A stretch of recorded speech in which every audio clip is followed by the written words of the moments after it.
Adrian Cole was not a kind man. He ruled his empire from a glass tower, counting money while people lost their jobs. That rainy afternoon, he had just fired 12,000 workers with a signature. Efficiency, he told himself, like it was a prayer that would wash away the guilt. The mountain road twisted ahead of him like a black snake. Rain hammered his luxury car as he drove too fast, replaying the boardroom meeting in his mind.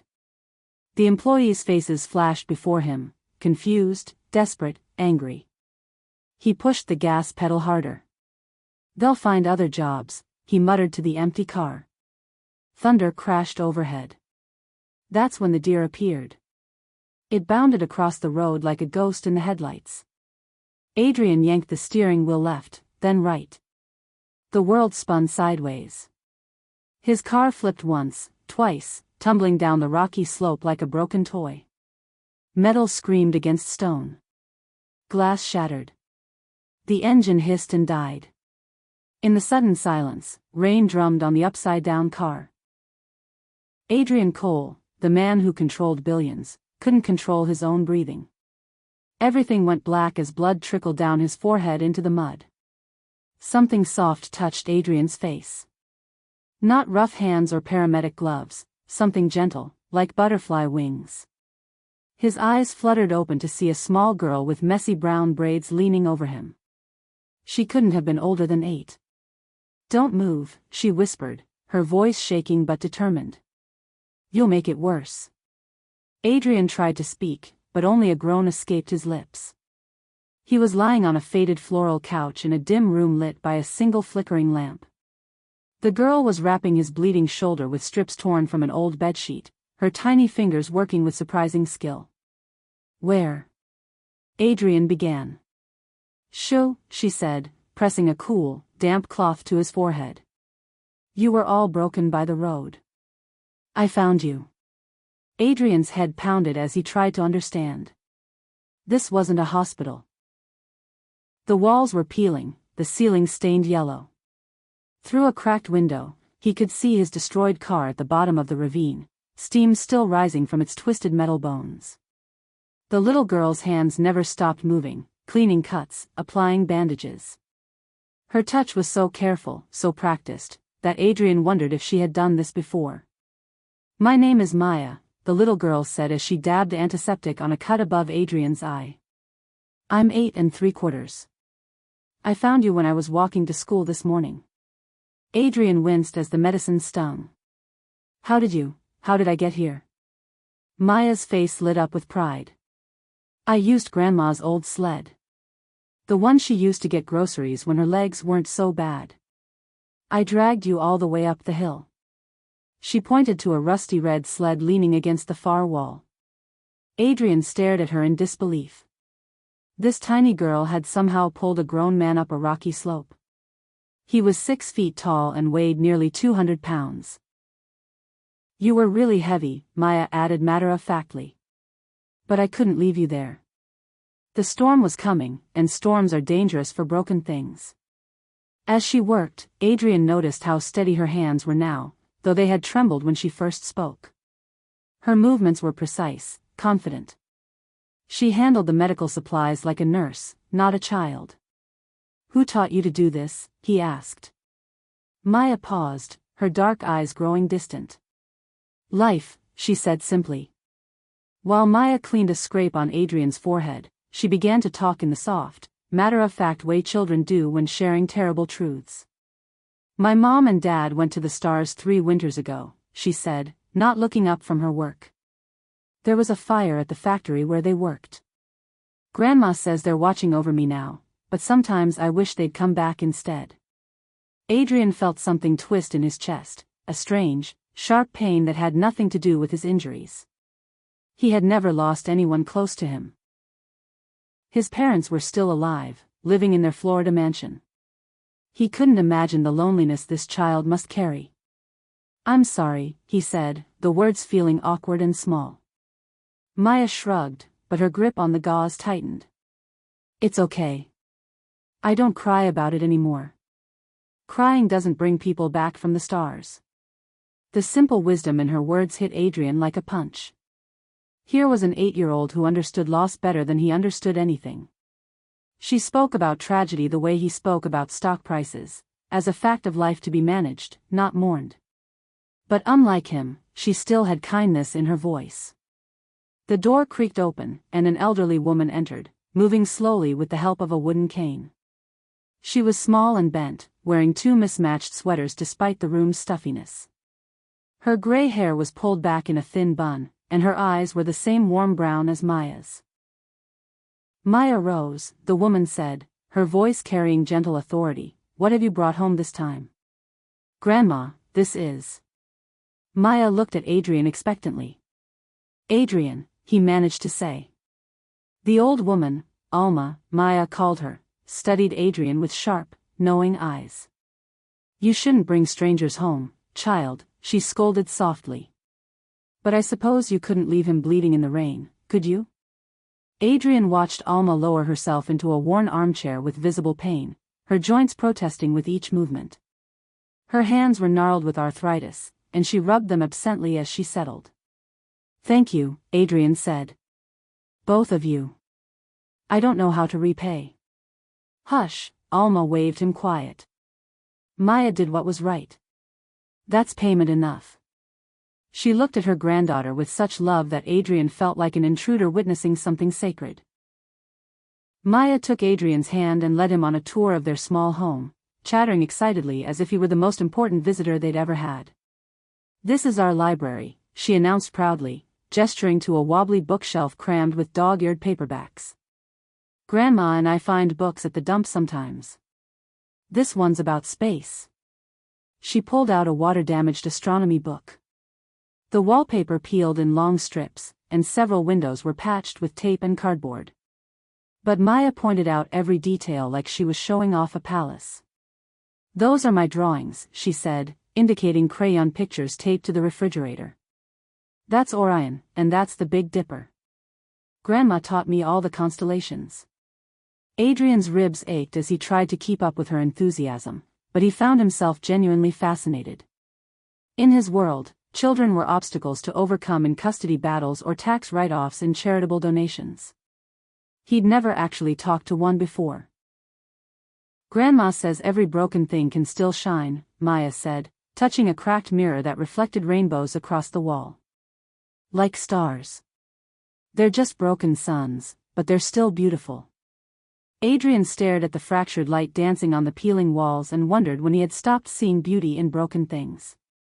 Maya perched on the edge of the couch, bombarding Adrian with questions like a curious scientist studying a new species. How does your watch work? She asked, pointing at his expensive Rolex. Does it have tiny gears inside like clockwork toys? Adrian found himself explaining mechanical movements, surprised by his own patience. Usually, he dismissed such questions as time-wasting chatter. Have you been on airplanes? Do they really go above the clouds? Maya's eyes were wide with wonder. Many times, Adrian said. You can see the whole world from up there. Cities look like circuit boards, and rivers look like silver ribbons. Do the stars burn forever? She asked suddenly. The question caught him off guard. I don't know. I think they burn out eventually. I hope not, Maya said quietly. If they burn out, how will my parents find their way home from space? Adrian had no answer for that. In all his business meetings, no one had ever asked him anything that mattered this much. Stock projections, market analyses, profit margins, those were easy questions with clear answers. But Maya's curiosity reached into places he didn't even know existed, places that had nothing to do with money or power and everything to do with hope. The old heater coughed once and died with a mechanical wheeze. The temperature in the room immediately began to drop, and Maya's breath started forming small clouds. Without hesitation, she hurried to a small table and carefully lifted a glass fishbowl containing a single goldfish swimming in lazy circles. The fish was tiny and golden, with flowing fins that caught the lamplight. Maya carried the bowl to the old radiator in the corner and set it down gently. Then she knelt beside it and whispered, "Don't be scared, Goldie. It'll be warm again soon. I promise." Adrian watched this tender scene, feeling something crack inside his chest. When had anyone ever whispered comfort to him? When had he ever whispered comfort to anything, even something as small as a fish? Maya stroked the glass with one finger. Grandma says all living things need someone to care about them. Even fish. The simple gesture, a child comforting a pet during a power outage, broke through Adrian's defenses in a way that board meetings and hostile takeovers never could. Here was pure kindness, given freely to something that couldn't give anything back. It was the most beautiful thing he had ever seen. While Alma dozed in her chair and Maya played with her goldfish, Adrian's eyes wandered to the front door. Something white was taped crookedly to the wood, an official-looking document. He stood carefully, his bruised ribs protesting, and walked over to read it. The words hit him like ice water. Final eviction notice, 30 days to vacate Caldwell Properties Management. Adrian's blood froze. Caldwell Properties was a shell company, he knew because he owned it. It was part of his private equity group's real estate portfolio, one of dozens of companies he used to buy up low-income housing and extract maximum profit. He had signed the order to raise rents on this building just last month, knowing full well that elderly tenants like Alma couldn't afford the increase. It was market optimization, his lawyers had called it. Now he was standing in the home of the people his greed was about to destroy. Maya looked up at him from across the room, smiling trustingly. This little girl who had saved his life, who had dragged him to safety and tended his wounds, was about to lose her home because of him. The cold he felt had nothing to do with the broken heater. Want to see my school project? Maya asked shyly, pulling out her grandmother's cracked phone. The screen was spider-webbed with damage, but it still worked. She showed Adrian a video she had made, titled, Where We Sleep.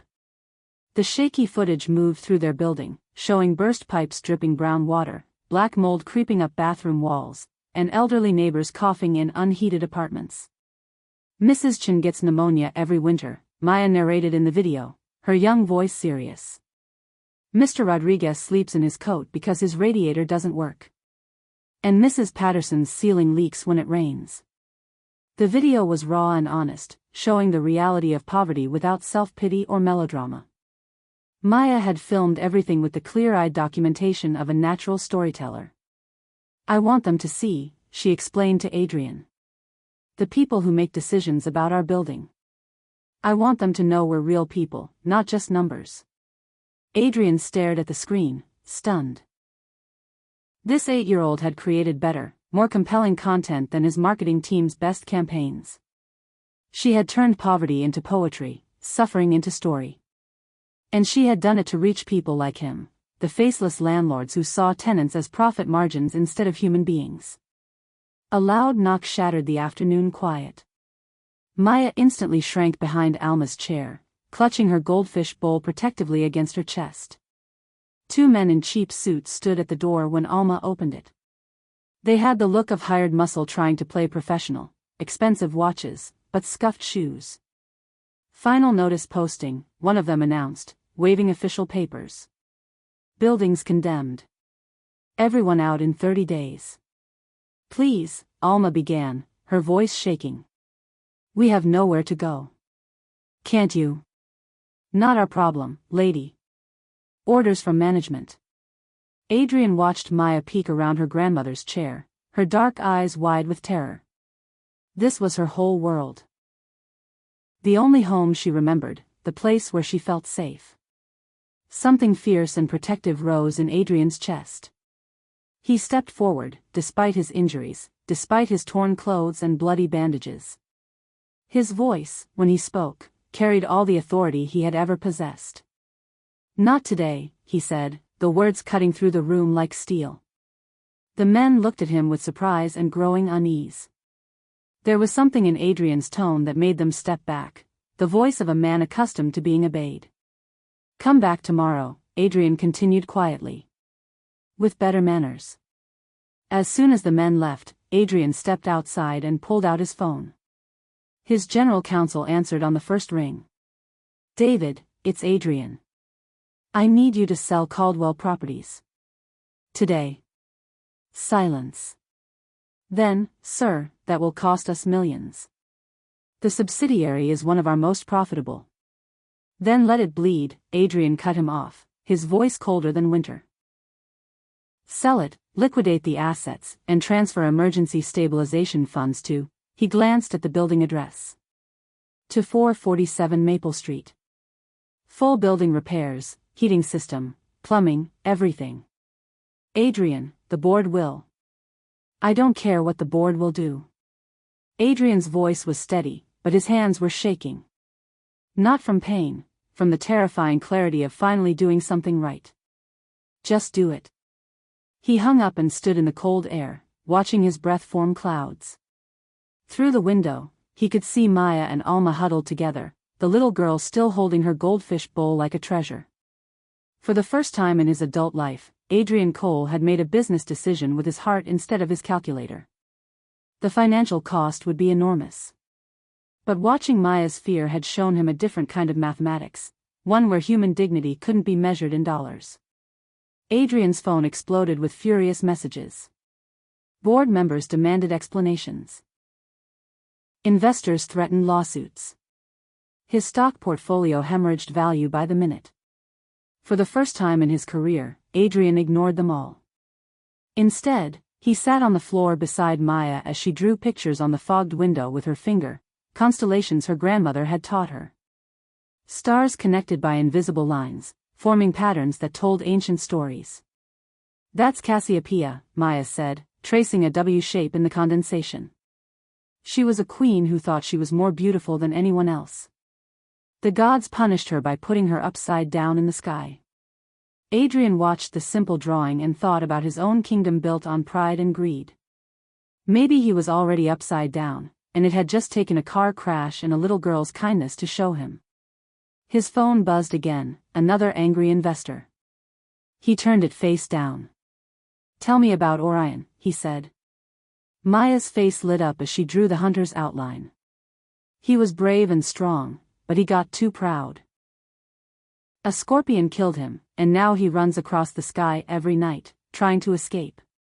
Adrian wondered if he was still running from his own scorpion, or if he had finally stopped to face it. Unable to sleep on the narrow couch, Adrian found himself sitting on the floor at 3 a.m. Alma was awake too, her arthritis making rest impossible. In the lamplight, she told him about the fire that had taken Maya's parents. They were good people, she whispered, her voice carrying 3 years of grief. Sarah was a nurse, always helping others. Tom worked double shifts at the factory to save for Maya's college fund. Alma's eyes grew distant.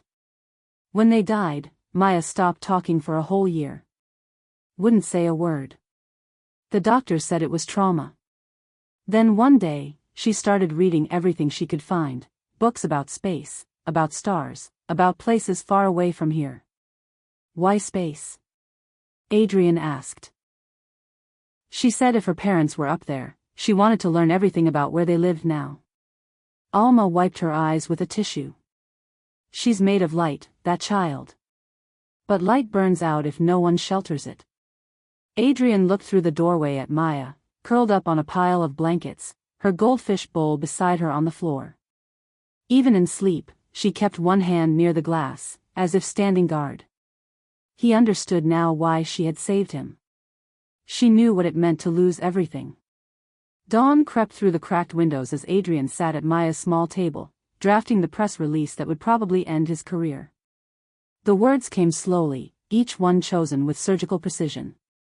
Cole Industries announces the immediate dissolution of Caldwell Properties Management. All rental holdings will be transferred to a non-profit housing cooperative, with emergency funding provided for complete building renovations and heating system repairs. CEO Adrian Cole takes full responsibility for previous management practices that prioritized profit over human dignity. He scheduled the release for noon, knowing it would trigger a media firestorm. The board would call an emergency meeting. Investors would demand his head. Maya wandered into the kitchen, rubbing sleep from her eyes. What are you writing? A letter, Adrian said. To tell people I was wrong about some things. She climbed onto the chair beside him and peered at his laptop screen. That's a really long letter. Some mistakes take a lot of words to fix. Maya nodded sagely. Grandma says sorry is the hardest word to say, but the most important one to mean. At noon, Adrian pressed send. Somewhere in a glass tower across the city, his empire began to crumble. But sitting in Maya's kitchen, watching her feed her goldfish, he felt lighter than he had in years. By afternoon, the story had exploded across every news channel and financial website. Billionaire destroys own empire to save slum. Stock prices plummeted. Adrian's personal fortune evaporated in real time. His phone rang constantly, reporters, lawyers, board members screaming about fiduciary duty and shareholder value. Adrian sipped weak instant coffee from Maya's chipped mug and let most calls go to voicemail. "You're famous," Maya said, pointing at his picture on her grandmother's old television. "They're saying you're crazy." "Maybe they're right," Adrian admitted. But for the first time in decades, the face looking back at him from the TV screen looked peaceful.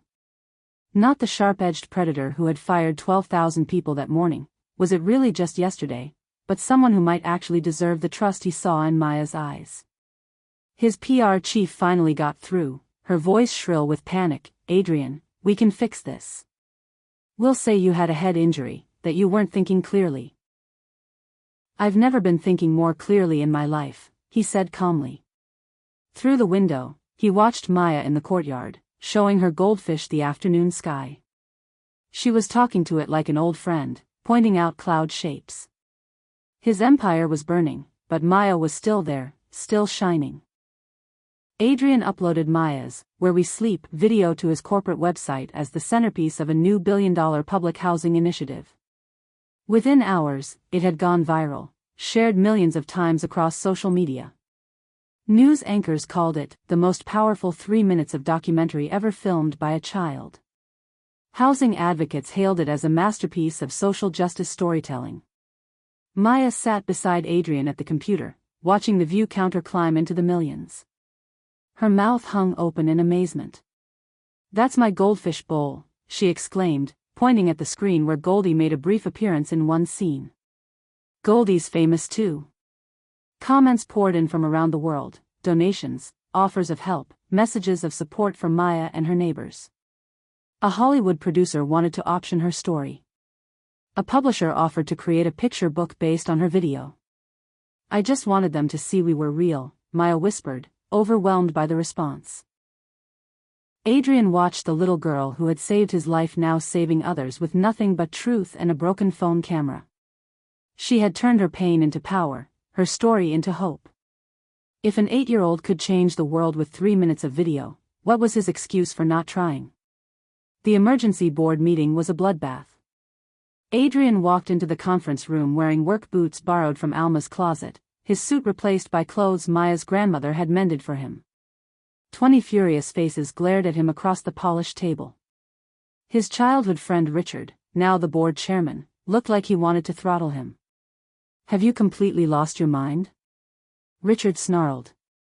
"You've destroyed billions in shareholder value." "I'm also reinstating the 12,000 workers I fired," Adrian said calmly, taking his seat at the head of the table.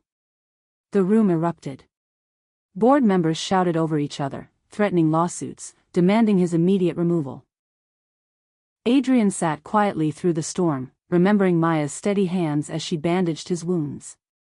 When the shouting died down, he spoke. "I built this company on fear, fear of failure, fear of being weak, fear of not having enough. But I met someone who taught me that being kind takes more courage than being ruthless." "Sentiment doesn't pay dividends," someone yelled. "Neither does cruelty," Adrian replied. "We're going to try a different way." The vote of no confidence failed by a single vote, his own.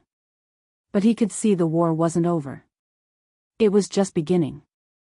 Adrian stood before the cameras and microphones gathered outside his headquarters, announcing the most radical transformation in corporate history.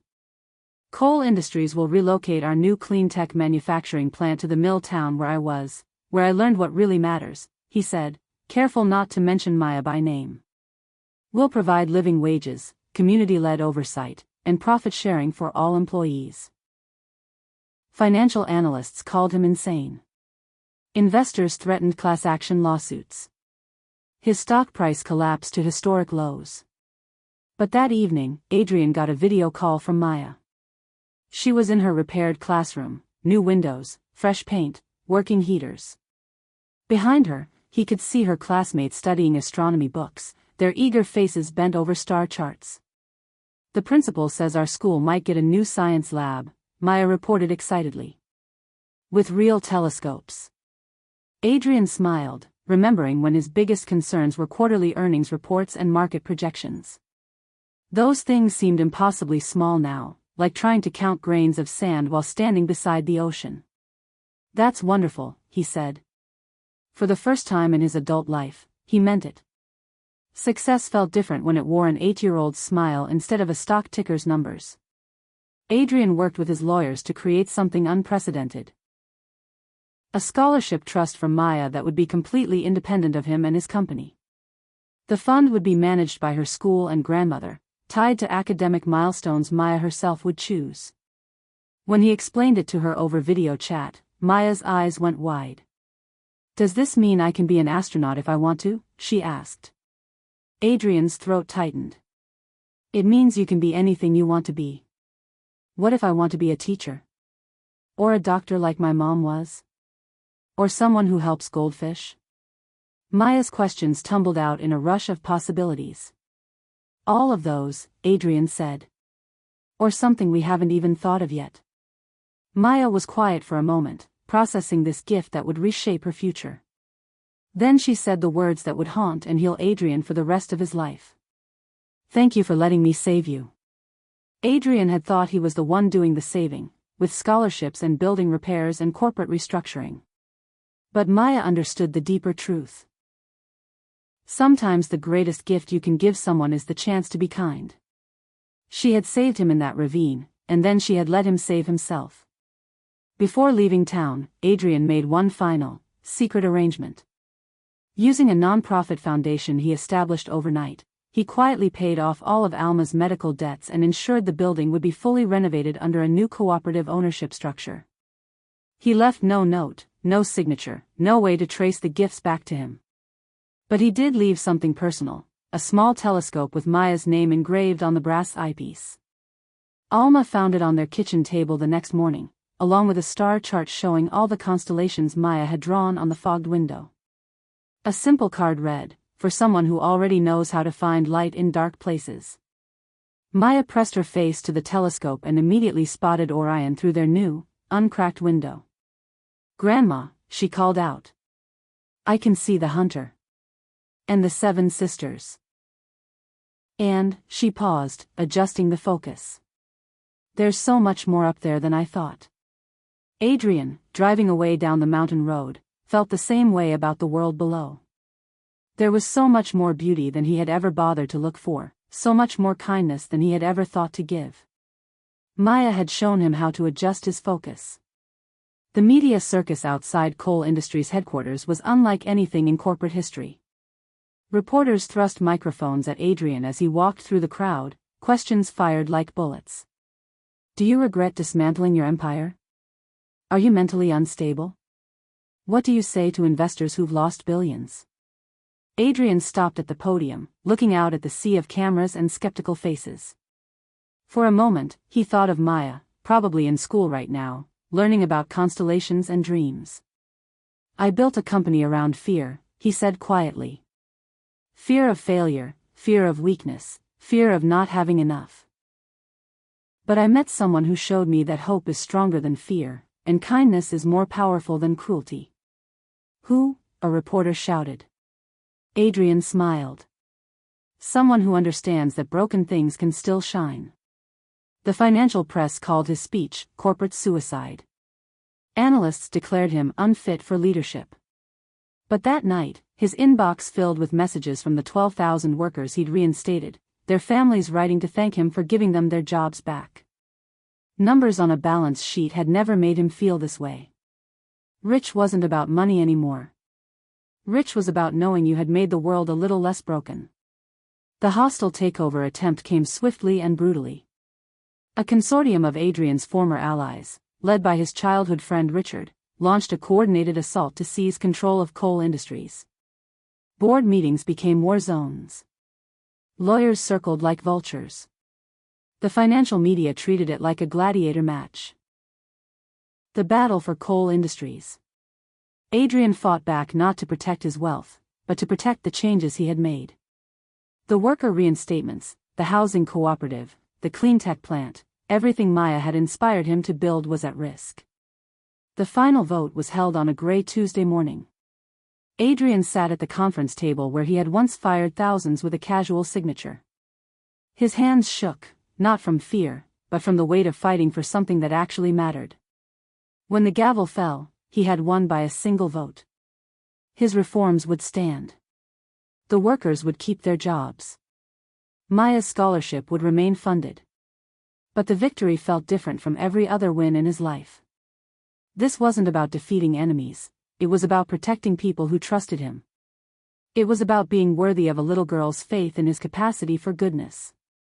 Months later, Maya video called Adrian from her classroom, practically bouncing with excitement. Behind her, he could see the new science lab with gleaming equipment and a wall of books about space exploration. "Look what came today," she said, holding up the telescope he had left for her. She had clearly been using it. The brass was polished bright from handling. She pointed it toward the window, adjusting the focus with practiced ease. "I found Orion last night, and the Pleiades, and even some nebulae. Did you know stars are born in clouds of gas and dust? They start as tiny specks and grow into something beautiful." Adrian watched her face light up as she talked about stellar formation and gravitational collapse, her vocabulary mixing 8-year-old wonder with scientific precision. This was what hope looked like, not the absence of darkness, but the presence of something bright enough to shine through it.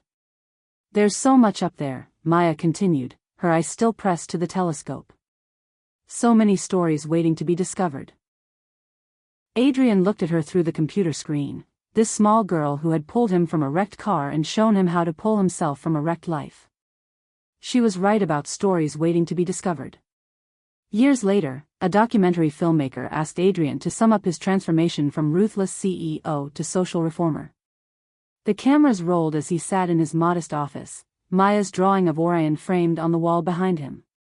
"People ask me about the hostile takeover that changed everything," Adrian said, his voice quiet and thoughtful. "But the truth is, the only hostile takeover that ever mattered was of my own conscience." The film cut to recent footage, Maya, now a teenager, teaching astronomy to younger children at the community center built where the old slum used to stand. Her goldfish bowls sat on the windowsill, Goldie still swimming in lazy circles, still listening to her dreams. "I thought I understood power," Adrian continued in voiceover. "I thought it was about having enough money to control everything and everyone around you. But real power is about surrendering control to something better than yourself." The camera showed Maya's hands as she adjusted a child's telescope, helping them find Saturn's rings. Her touch was gentle, patient, sure, the same hands that had once bandaged a stranger's wounds in the dark. "She didn't just save my life that night," Adrian concluded. "She saved me from a life that wasn't worth living." The documentary ended with Maya laughing in the observatory that now bore her parents' names, her hair whipping in the wind as she pointed at the stars, teaching others to find light in the darkness. Adrian's empire, rebuilt on hope instead of fear, stood stronger than it ever had before.